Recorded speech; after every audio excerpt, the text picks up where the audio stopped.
ভয়াবহ বিস্ফোরণে মৃত্যু হলো ৮ জনের। মহারাষ্ট্রের ভান্ডারা জেলায় বিস্ফোরণের ঘটনা ঘটেছে বলে জানিয়েছে জেলা প্রশাসন।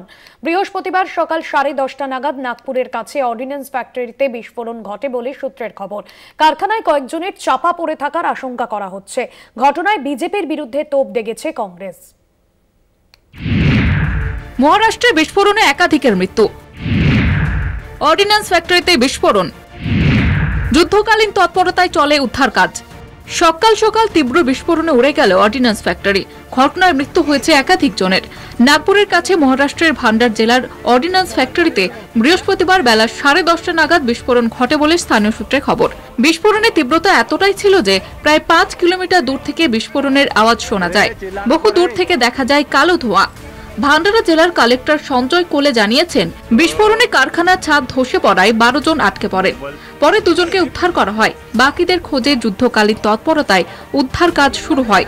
ঘটনাস্থলে যায় বিপর্যয় মোকাবিলার প্রতিনিধিরা ও চিকিৎসকের দল। ঘটনায় আতঙ্ক ছড়িয়ে পড়ে এলাকায়। অন্যদিকে ঘটনায় শুরু হয়েছে রাজনৈতিক তরজা। বিজেপির বিরুদ্ধে আক্রমণ শানিয়েছে কংগ্রেস। মহারাষ্ট্র প্রদেশ কংগ্রেসের সভাপতি নানা পাটোলের অভিযোগ, রক্ষণাবেক্ষণের অভাবে বিস্ফোরণ ঘটেছে। মোদী সরকারের ব্যর্থতাকে দায়ী করেছেন কংগ্রেস নেতা। কলকাতা টিভি।